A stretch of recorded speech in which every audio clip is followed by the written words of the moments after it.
in. Welcome. I'm E.G. Marshall.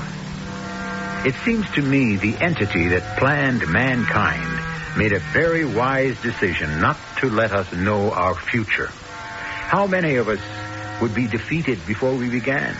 As it is, only the fortunate few get an even break from destiny. This tale concerns two men pursued and captured by their fate. Said Lord Chesterfield, "My fate is like that of an eagle who, being shot down, observes his own feathers on the arrow that kills him." Of this story, he couldn't have said it better. Paul, when I saw you eyeing the maid of honor at your wedding to Louisa, I knew right then and there Louisa was marrying the wrong person. Now, hold on. Till the day she died, Louisa never thought so. I never let her find out anything about me that would hurt her. You really think she knew nothing? Not unless you told her. A fine friend you are. Oh, Paul, you don't need a friend. You need a keeper.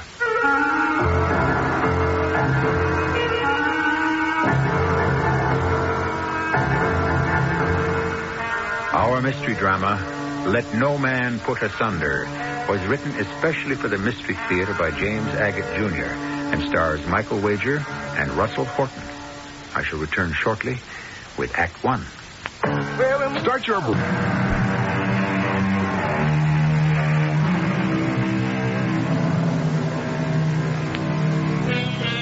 Let me set the scene for you.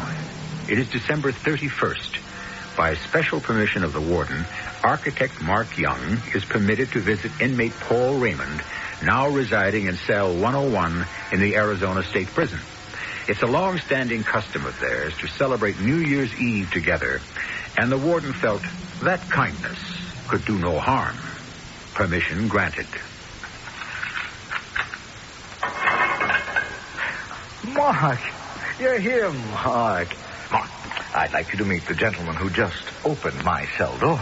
Happy keeper of the keys, guard extraordinary in charge of such suspected murderers as myself, Paul Raymond. Oh, you're not serious. The charge isn't murder, it's suspicion. Would you mind standing up, sir? Mr. Young. Me? Stand up? Thank you. Hands out in front of you, please. Look, I don't like being frisked on New Year's Eve when the warden has okayed my visit here. And I'll tell you what else I don't like. I don't like Mr. Raymond being suspected of anything illegal, let alone the murder of his wife. I'll tell the warden. Oh, what a world this is. Those outside the bars and those inside. And who would have thought a year ago today we'd be seeing the old year out in a prison cell? Or that Louisa would be dead. Is it fate? What is it? I wonder. What is? As long as I've known you, and that means going back to our college days, that the two women who've loved you, isn't it strange what's happened to them? Mark, what are you thinking of Janet? And Louisa, the way they ended up. Yeah, I agree, a terrible way. You know, Mark, I never forgot Janet. I can say that honestly now. Paul, I don't know how to make you out. I really don't.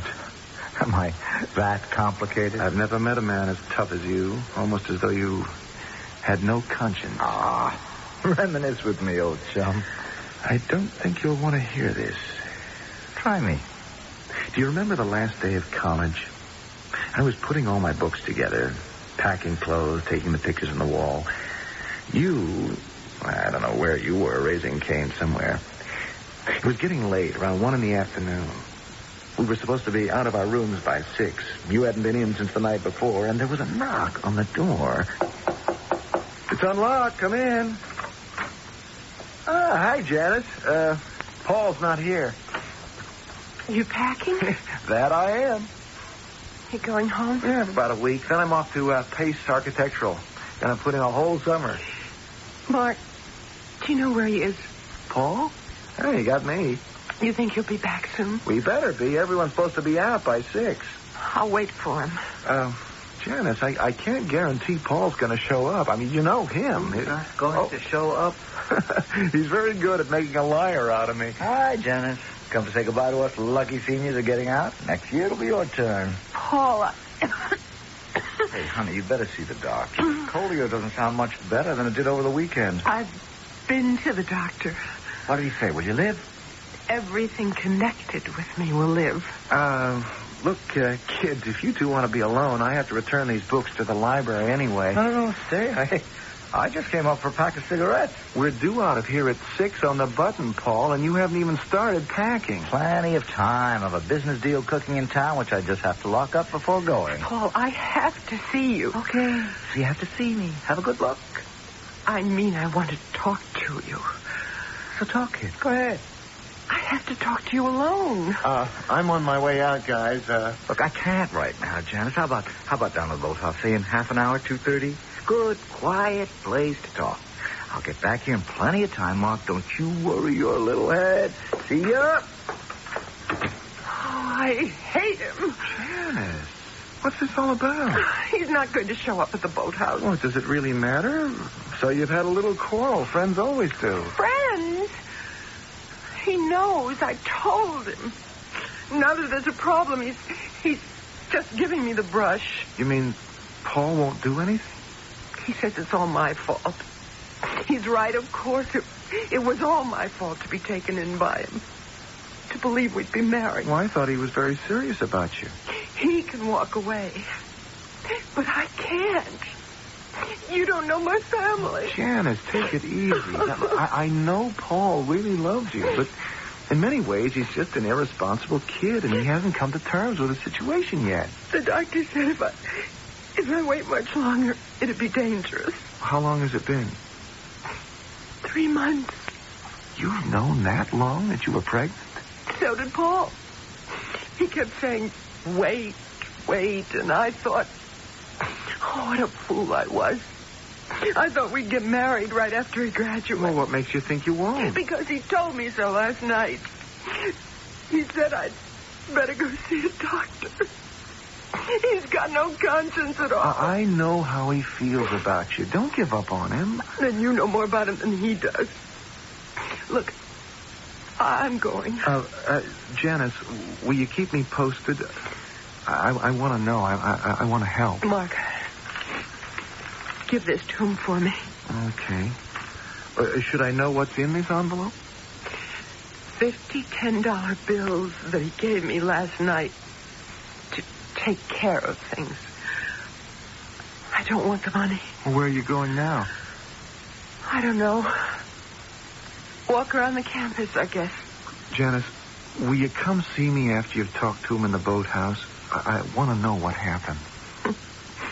You think something will? Well, how do you know it won't? He may be going to pick up an engagement ring at Silver's right now to surprise you. Oh, I'd like to believe that. Just don't give up on him yet.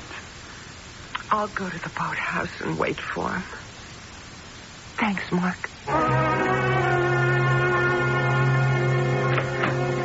Oh, hi, Paul. You took your own sweet time. Now, look, it's 6 o'clock. I'm sorry, buddy, but I can't hang around. Wait! Sit down, please.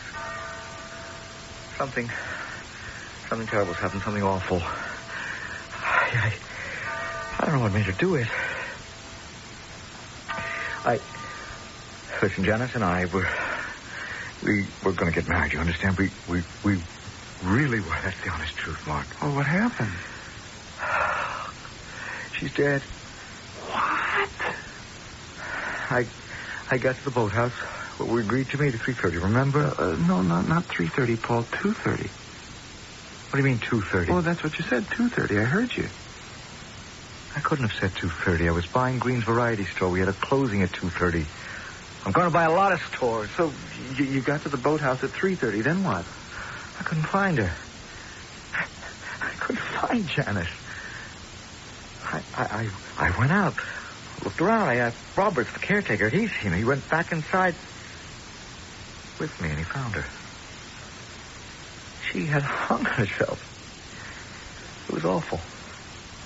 Paul, there'll be an autopsy. They'll find out she was pregnant. How did you know? Oh, she came here. She gave me this money to give back to you. So you knew everything? Well, not really. Only her side of it. You're still my buddy, thank heaven for that. Oh, Mark, I would have married her. I just wanted a little time to get myself started. She had this crazy idea I was giving her the brush. That wasn't true. Mark, you know me better than that, don't you, Mark?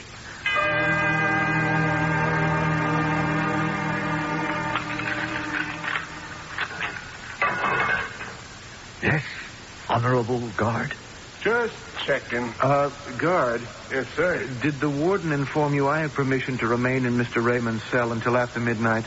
Yes, sir. I do not know why he keeps coming into my cell. I don't know what he expects to find. Janice. Oh.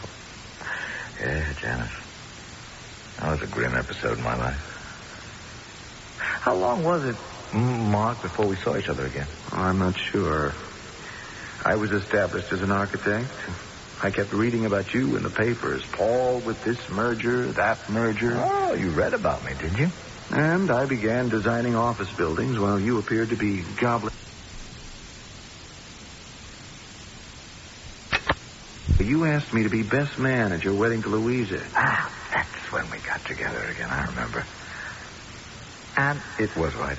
After that, we started a little custom of celebrating the New Year together. Yeah, I enjoyed that. What time is it? 10:40. I'm thinking it was about 11:15. Louisa would start her alchemy with that special hot punch of hers. Darndest thing.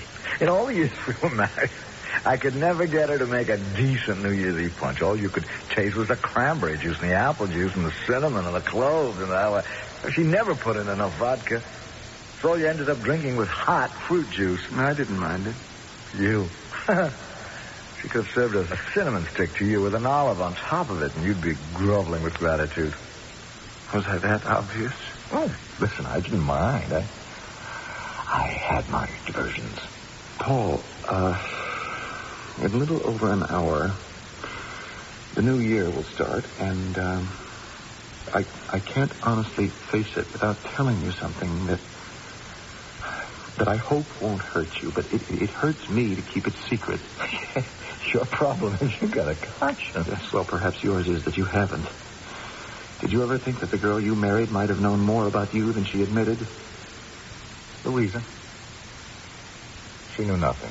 We fell in love. We married. And then, did she have any regrets? Why should she? I kept my other private life private. And who would have said anything? You? No. I never kept score. But you've always been pretty ruthless. Mark, after all these years, are you blaming me for Janice? No. Did Louisa ever find out about her? Now, you tell me, Mark, tell me. If I were to cry out to the guard, no more visits, nothing. Sorry. Louisa couldn't have known. We had 9 good years together, she and I. Very good years. This would have been our 10th New Year's Eve. So long as you believe she knew nothing. What is this? A Sunday school lecture? Look, I live my life my way. You live yours your way. But you don't care who gets hurt. So she did know. You told Louisa. No, you didn't. I don't believe that. Fine friend you are. Oh, you don't need a friend, Paul. You need a keeper.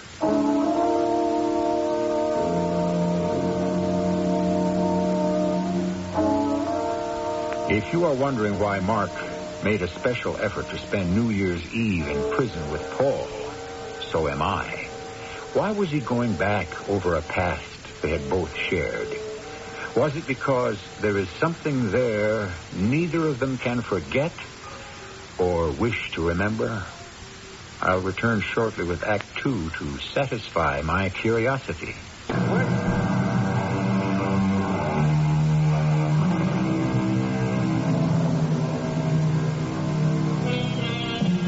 Two friends have made a habit of spending New Year's Eve together. However, this hour before midnight on December 31st finds them in a prison cell where Mark, a successful architect, is visiting Paul, an equally successful businessman who, unfortunately, is being held on suspicion of engineering the death of his wife. All right, Mark, I'm sorry. Let's say you didn't tell Louisa anything. But why did you bring up the subject? Because of what I have to tell you now. Paul, there was once something between the two of us. Louisa and you? Yeah, it started 10 years ago. At your wedding. When you were my best man. That's right. And Louisa's father came down from Maine to give his daughter away. Mr. Everett. I sure remember him. Dressed in his full regalia as chief of police of Pebble Harbor, Maine.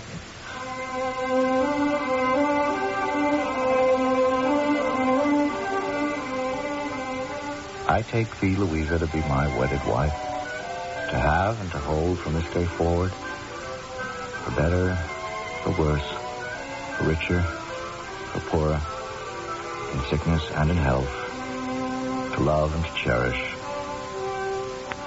till death do us part.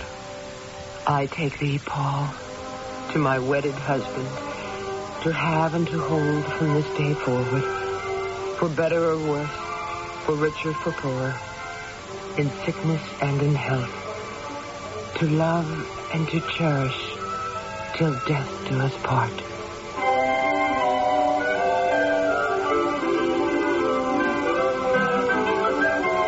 You and Louisa marched up the aisle married, and I went and stood by Chief Everett. Your daughter makes a beautiful bride. Did you see what he was doing? Your friend, Paul? Did I see what? All through the ceremony, while he was marrying Louisa, Paul was winking at the maid of honor. Why, I didn't see that. Oh, yes, you did, young man. And you didn't like it any better than I did. He has a roving eye. I can only pray she's spared the heartbreak.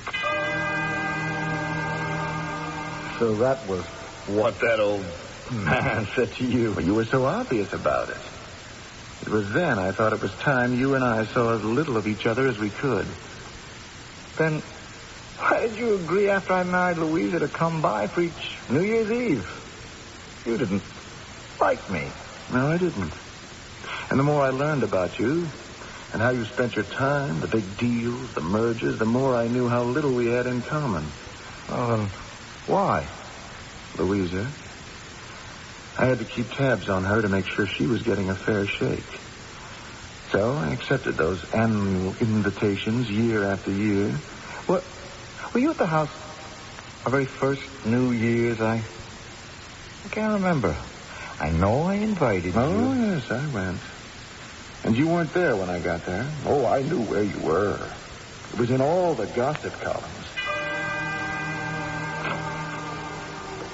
Louisa, I hope I'm on time. Paul said to come at 8. Oh, come in, Mark. He's not here yet. Oh, I guess he's working. Well, he didn't say. I didn't decide to come until the last minute. It's, after all, your first New Year's Eve together. Oh, and what are you, a stranger? Paul's best man? As a matter of fact, you've turned down more invitations than you've accepted. Yeah, only work got in the way. I must show you this. Paul gave it to me at breakfast. Isn't it beautiful? He put the chain around my neck, and now I can't take it off. The catch is bent. I can see from here, a big gold disc. Mm-hmm. Must be 2 inches across. For our first New Year's. Look, can you see what's written on it? For the only love of my life. I hope he meant it. Well, why do you say that? I thought you knew Paul. I think I do. Well, then you should share my hope. I do. Aren't you sure of his love, Louisa? No, Mark. I'm not. The hours passed. 9 o'clock, 10, 11:15. Still, you hadn't returned. Oh, I knew where you were, Paul. And I could have killed you. That actress, Bianca. Or was it? How could you be so unthinking? So lacking in conscience? Bianca, yeah. That's the way it was. You don't know what it did to me. Louisa was the first woman who'd come into my life since the death of my mother. Hey, that could explain a great deal. If you hadn't placed your mother on such a pedestal, perhaps today you wouldn't be a bachelor. Louisa came into my life. I felt she ought to be protected. I sat there. It got later and later. No, Paul. My heart went out to her. Louisa? Yes. Well, what can I do? We're waiting for Paul. What is there to do but wait? Oh, what time is it, Mark? Midnight's only an hour away. I hope he's all right. He wasn't in an accident. I mean, you know how careless people get on New Year's Eve. There's a special angel that watches people like Paul. Keep him away from harm. What was that? Oh, silly of me. It was just the clock. It's 11 o'clock. Oh, Mark, I can't bear this waiting. Look, I'm leaving. I'm going to go now. Where? I just can't bear to see you so upset. I think I know where Paul is. I'm going to go bring him back with me. Oh, no. Don't go, Mark. Don't you run out on me, too. I'd be all alone. I can't bear that. I just can't. Louisa. Now, don't cry. Come here. Put your head on my shoulder. You won't be alone, I promise you. I won't let you be alone. Oh, why is he like that? He knows I love him. It is New Year's Eve. Couldn't he spare me the time tonight? Now, he'll be here. There's just some stupid little reason that's keeping him so late. Now, here. Take this handkerchief. Thank you. Wipe your eyes. I can't. Why not? You're holding me so close. I can't move my arms. Well, that must have been quite a touching scene. I'm sorry I missed it. You came in soon after. You didn't notice me. I was shaking. Midnight came, we drank the punch, we sang Old Lang Syne, we pledged eternal friendship. Let me see if I can remember. First New Year's Eve. Yeah, it was most decidedly Bianca. I would have checked everything for her. That's the way I felt about Louisa. Oh? And Louisa? What did she feel for me? Nothing more than a friend, I guess. But from that day on, I was a changed man. I never forgot. I haven't to this day, 10 years later, the touch of her arms around my neck and the fragrance of her hair. She became all that was beautiful to me, and that was why, no matter how you behaved, Paul, I felt that I betrayed you. Oh, Mark, I can't get over this. Because of that little episode, that nothing, you felt guilty. Oh, I don't suppose you would. But to me, living in the same neighborhood, you so often out of town, me at my drawing board within walking distance of your house, and Louisa. But you were a good boy and you didn't drop in to see her while I was away. Is that what you want me to believe? I don't care what you believe. There are a lot of people who aren't like you. Oh, Mark, I wasn't always like that. It's the work. What I do is completely absorbing. And when I play, it's the same. Louisa knew the person I was before she married me. Now she's gone. That's life. Lord, you speak without any feeling. You don't know what I feel. Now, you finished with your mea culpas? Almost. Ah, happy the keeper of the keys will be coming back to make sure I haven't escaped. Whatever they're afraid suspected murderers will do. Then, what happened? Well, nothing until a year later. Again, I arrived at your house at 8 o'clock. Oh, and this time you were home. You'd been on a bender the day before and lay asleep on the sofa. Louisa and I sat together in the kitchen. Very romantic. I'm afraid the kitchen's the only place we can talk without disturbing Paul. He's been so busy, he's simply exhausted. Louisa, I think I'll skip this New Year's Eve thing. I'll stay a couple of minutes and then go home. Oh, he'll be terribly disappointed. Have you had dinner? Yeah, I did, an early one. I don't eat much evenings. I'm usually working then. Well, if you've no work to do, won't you please stay? For me? Yes. Mark, why have you been such a stranger? Oh, I go where people want buildings built, and I go home to design them and then back to supervise the building. Paul hasn't been home much either. He's always off on one of his surprise attacks, as he calls them. He works it out so a little company secretly buys up stock in a big company and then swallows it. You've become quite a corporation wife in the past 12 months. Does it make you happy? Happy? Oh, I don't know. Disappointed. Oh? Why? Paul doesn't want any children. Louisa, should you be...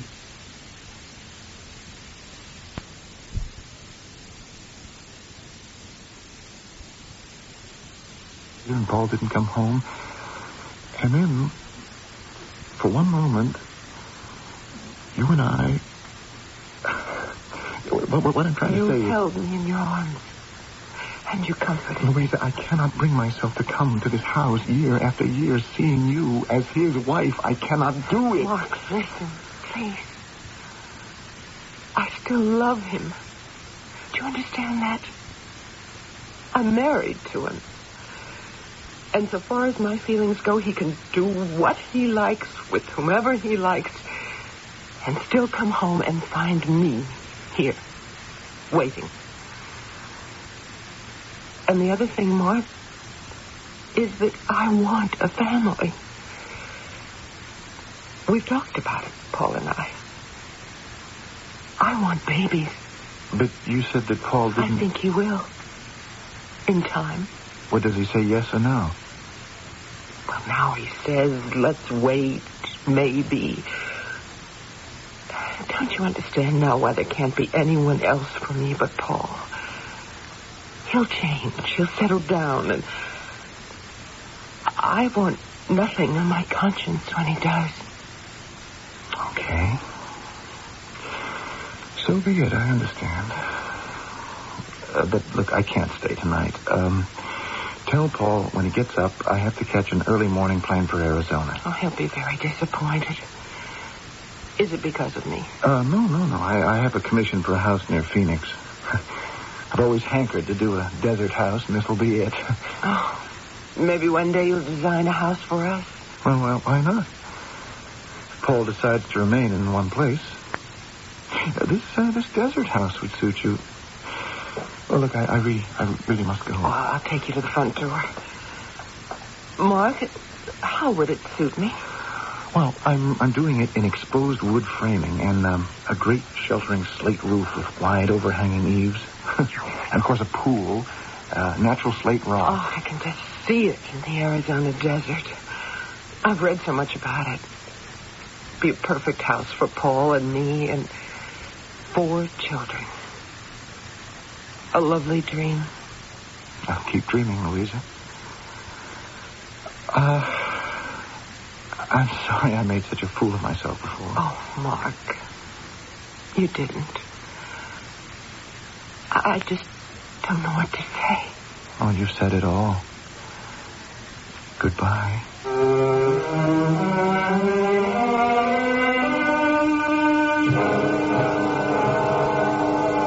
Nobody ever died of heartbreak, we are told by the poets. Yet, as Mark Young remembers his farewell to Louisa, he also remembers that at that moment, he thought his life had drained away and was totally empty. I shall return shortly with Act 3. Taking a laxative? Yeah, traveling throws my system off. But so can a laxative. Not Metamucil. That's Metamucil.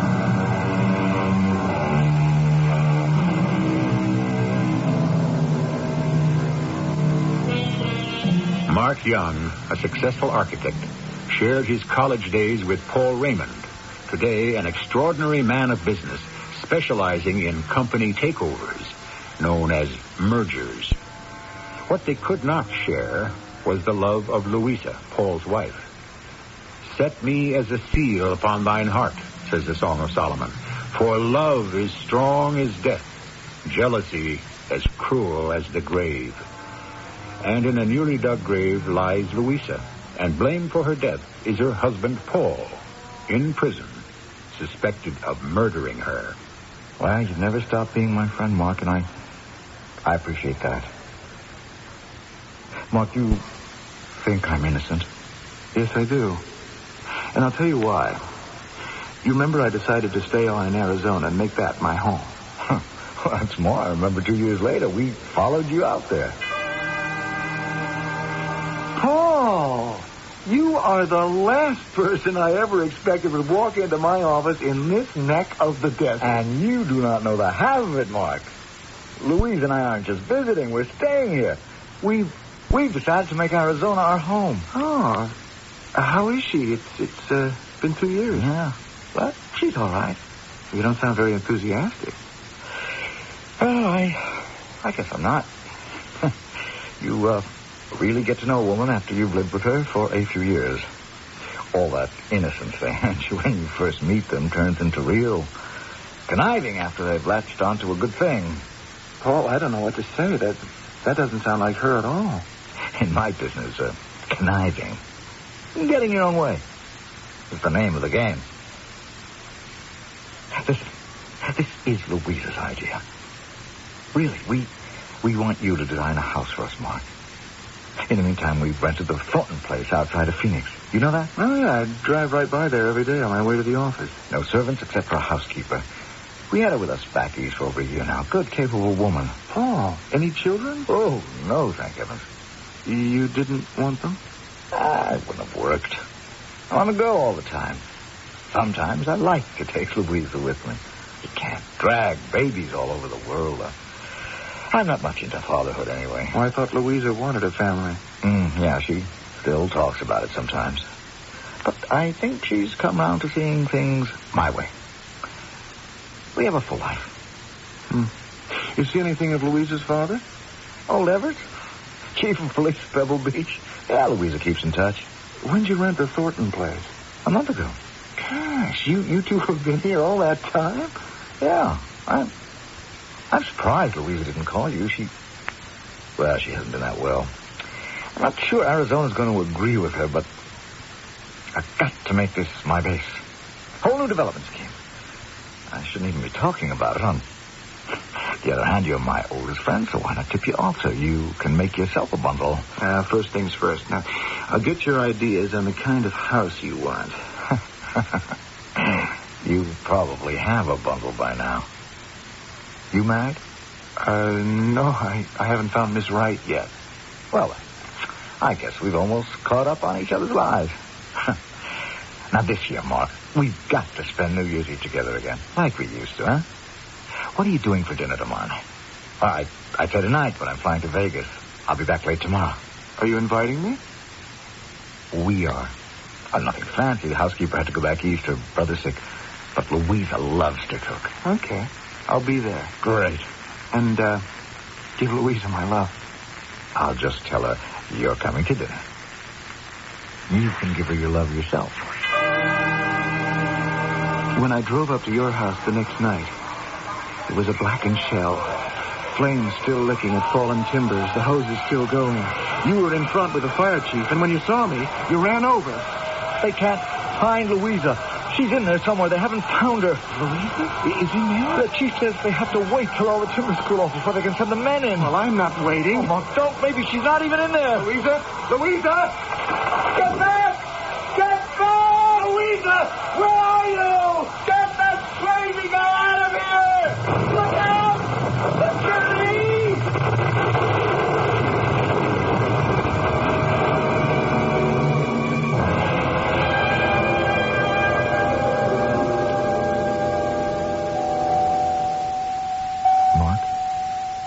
Mark, you sleep? No, I'm awake. Paul, which hospital am I in? Phoenix, General. How are you feeling today? Pretty alone. No visitors? You know what I mean. Louisa gone forever. Oh, yeah, I know. Anybody stop by? Well, a couple of men from the office just left. They wanted to know how long I'd be here. When are they taking the bandages off? On the end of the week, I hope. It kind of went off my head, I think. Oh. Louise? Oh, come on, Mark. I know how you feel. Do you? Yesterday, there was a brief moment when they gave me an inkling of hope. But no, nothing. I had this crazy idea. I thought maybe it wasn't Louisa they found. Maybe it was your housekeeper. I wonder what time you thought of that. I mean, I did too. That's what I meant when I said it turned out to be nothing. They took me to the morgue to make a positive identification. There wasn't much to recognize except that gold charm I gave her for our first New Year's. It was awful. She's really gone. In all that heat, would you believe it? You could still make out the writing on the charm. Where's the housekeeper? Kick myself. I know her brother lives in Boston, but some rooming house. I don't know the address. She'd taken off the day before the fire. Oh. Yeah, you did tell me that. I remember now. Get well, Mark. You're the only link I have now with my sanity. Take care. Okay? I'll stop by tomorrow. Okay. Thanks. Is this the nurse's station? Yeah, I wonder if you could put through a person-to-person call for me to Chief Everett, the chief of police in Pebble Harbor, Maine. There isn't a word of truth to this murder charge they're holding me on. I got rattled. I said I'd come back on one plane from Vegas. I forgot I had to change planes, and I got in earlier than I said. I'm sorry about this, Paul. Fire department. They've got it all backwards. They said they found some gallons of gasoline in the whole closet. It was cleaning fluid. Whoever set fire to the house, it wasn't me. Like I told them, I was coming in from Vegas. And all the time I thought I owed you an explanation. What for? Oh, Louise? Oh, that's nonsense. You want to know something, Mark? You want to know why I ran around and didn't care if she found out or not? She knew how you felt about her. She told me. She also told me that you were the one and only love of her life. Mr. Young, there's a visitor to see you and Mr. Raymond. Who is it? I don't want to see anyone. It's your father-in-law, Paul. Open the cell door, guard. Yes, Chief. Mr. Everett. Now, listen, I'm sorry. David. Hello, Mark. I think I've got all the information we were looking for. What is all this about? Chief Everett has been doing some investigating since I got out of the hospital. Investigating? Wants to investigate. It was an accident, faulty wiring. Who knows? Paul, do you remember a girl called Janice? What is this? The year you and Mark graduated? What are you trying to pin on me? The girl you said had died in a boathouse. There seems to be some questions as to how she died, whether it was suicide or strangulation. An autopsy is being performed. What are you? They did that already, an autopsy, years ago. Perhaps not as carefully as they should. What's waking up all things that happened long ago? What's that got to do with my being held here? Oh, I see. You never liked me, Chief Everett. Not from the moment I married Louisa. So you're going to fabricate anything you can so that her death can be hung on me. You're wrong, Paul. You think I wanted to get rid of her, but I set fire to the house. I'm going to get myself the best lawyer there is and beat all of you. You too, Mark. You're against me. That's why you came here today, to rehash what we've lived through. Paul, You're wrong about one thing. I don't believe you're responsible for the death of Louisa. In fact, I'm sure you had nothing to do with it. Well, at least that's one honest opinion. And he's a chief of police, too. He ought to know what he's talking about. Yes. Guard, what is it now? I just wanted to tell you people it's 1 minute after 12. Thank you, guard. Happy New Year. And there's someone here from the warden's office to see you, Mr. Raymond. Oh, it's a good thing I've got a decent-sized cell. Sure. Let her in. The more, the merrier. Happy New Year, Paul. Louisa. Happy New Year, Daddy. Happy New Year, Louisa. Get out. Get out, all of you. I don't want to see anybody. It's a frame-up. You hear me? A frame-up. God, get these people out of here. This is my cell. I had no idea you might still be alive. Louisa, what a thing to do to all of us. Well, not to Father. He knew. I was staying with him at home in Maine. You see, Miss Benson, our housekeeper, she never made that trip to her brother. After Paul had gone to Las Vegas, her brother called and said he was out of danger. I just decided it was a good time to visit Dad in Pebble Harbor. I needed his advice about a lot of things. So I left Miss Benson to take care of the house. Well, did you know that Paul identified her as you because of the gold charm he'd given you? Yes, I'd given it to her. It's a terrible thing. She had to pay the price of being mistaken for you. Well, any guesses on what happened? It'll all come out at the trial. But I suspect Paul got home early, set the fire, and left. Then later he returned, pretending he just arrived. Mark, Daddy told me you went into the house when it was burning to save me. Well, yes, I did. And you ended up in the hospital. Bruised, but not burned. How can I thank you? Oh, I'll think of something. In the meantime, what about dinner? Well, I guess in my marriage to Paul, I ended up burned, but not bruised. Do you think you two might recover? Oh, I don't know. We could give it a try.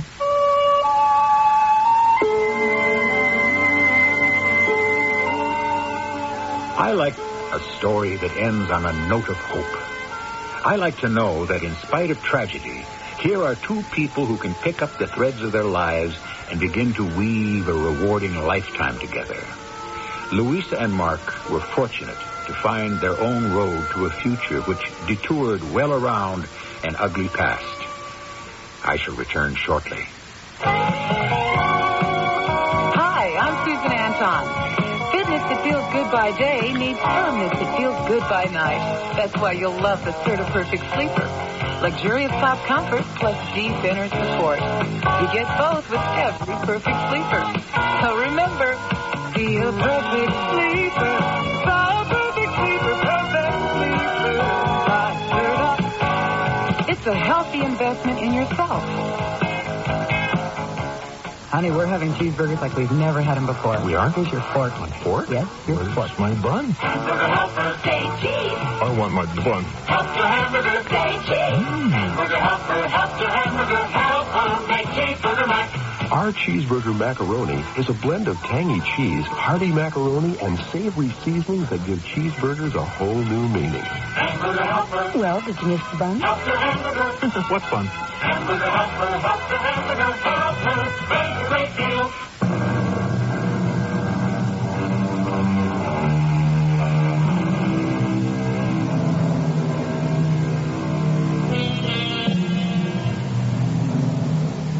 I think of the character of Paul as ruthless, self-centered, and, as we used to say at home, too big for his britches. I myself steer clear of people like that, and for what it's worth, I caution you to beware of the man who has no conscience. He is not of the order to be lived with. He lives by his own rules and dies by them. After all, he who loses his conscience has nothing left worth keeping. Our cast included Michael Wager, Russell Horton, and Joyce Gordon. The entire production was under the direction of Hyman Brown. And now, a preview of our next tale. They are bombs? That's correct. Only waiting to be exploded. My camera, which I substituted for yours, is a timing device. And the flashlight, that is the detonator. Now, as I am talking, I have put them all together. It only remains to set the